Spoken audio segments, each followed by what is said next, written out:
Do you remember our trip to Tuscany a couple of years ago? Of course I do. Siena with the big beautiful square where they do the famous horse race called Palio. Yes, what else? Pisa with, of course, the Leaning Tower. I was not allowed to go on there because I was too little. True. Do you remember Florence, the beautiful bridge Ponte Vecchio, the square Piazza della Signoria, the dome, And bread without salt in any restaurant. In Tuscany, bread is saltless. Dante Alighieri used to call it angel's bread.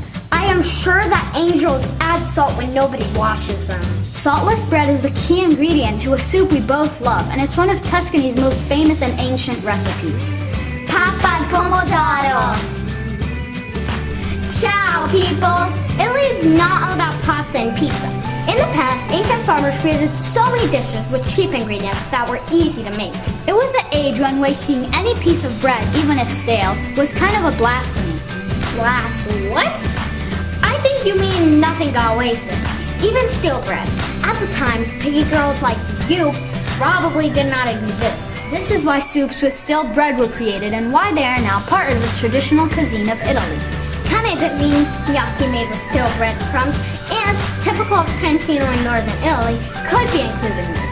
But also stracciatella alla romana soup, which they make in Rome with eggs and bread chunks.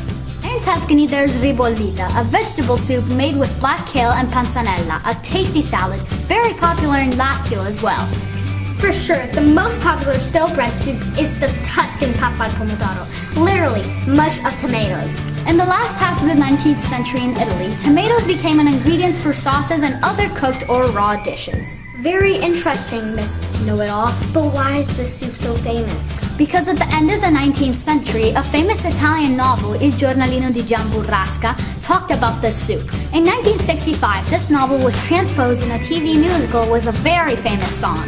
Viva la pappa pappa col pomodoro. Viva la pappa pappa, è un capolavoro. Viva la pappa pappa col pomodoro. Very catchy. This is what made the soup famous. Yep. And Pappa al Pomodoro is one of the most traditional Tuscan soup. Easy to make, but it needs prime quality ingredients. Tomatoes, extra virgin olive oil, garlic, saltless bread. And you need a thick bottom, heavy pot. And this thingy to mush the tomatoes. The thingy is called a tomato press. Okay. The popularity of Pappa al Pomodoro has inspired many famous Italian chefs who elaborated their own version of this recipe. This is how our mom makes it. There are many other ways for sure. First, cut the tomatoes, then put them in a pot, add salt, a bit of sugar, and cook them for 15 minutes. You then need the tomato press thingy to mash the cooked tomatoes.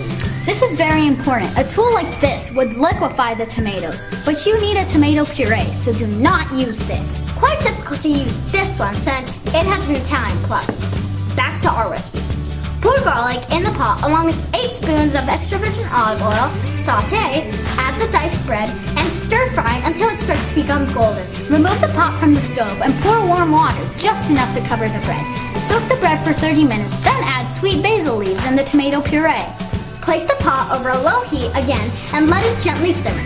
Keep stirring and mashing.